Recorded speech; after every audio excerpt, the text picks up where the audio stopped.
ಇಂದಿನಿಂದ ಸಂಸತ್ ಚಳಿಗಾಲದ ಅಧಿವೇಶನ. ಸುಗಮ ಕಲಾಪಕ್ಕೆ ನರೇಂದ್ರ ಮೋದಿ ಮನವಿ. ಹತಾಶ ಮನೋಭಾವದಿಂದ ಬರಬೇಡಿ ಅಂತ ವಿಪಕ್ಷಗಳ ಕಾಲೆಳೆದ ಪ್ರಧಾನಿ. ಮತದಾರರ ಪಟ್ಟಿ ಪರಿಷ್ಕರಣೆ ಚರ್ಚೆಗೆ ಪಟ್ಟು ಹಿಡಿಯಲಿದೆ ವಿಪಕ್ಷ.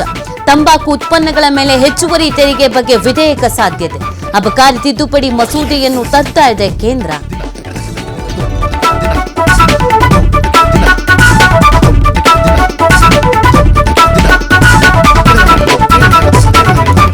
ರಾಜ್ಯ ನಾಯಕತ್ವ ಬದಲಾವಣೆ ಜಟಾಪಟಿ. ಮಧ್ಯ ಪ್ರವೇಶಿಸುವಂತೆ ಸೋನಿಯಾಗೆ ಖರ್ಗೆ ಸಲಹೆ. ಕುತೂಹಲ ಮೂಡಿಸಿದ ಕಾಂಗ್ರೆಸ್ ಅಧಿನಾಯಕಿಯ ನಡೆ.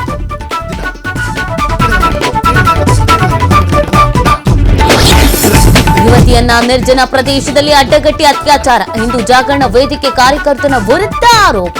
ಉಡುಪಿ ಪೊಲೀಸರಿಂದ ಆರೋಪಿ ಪ್ರದೀಪ್ ಪೂಜಾರಿ ಬಂಧನ.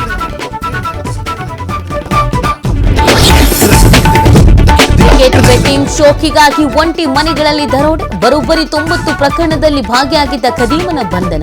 ಶ್ರೀರಂಗಪಟ್ಟಣ ಪೊಲೀಸರಿಂದ ಯಶಸ್ವಿ ಕಾರ್ಯಾಚರಣೆ.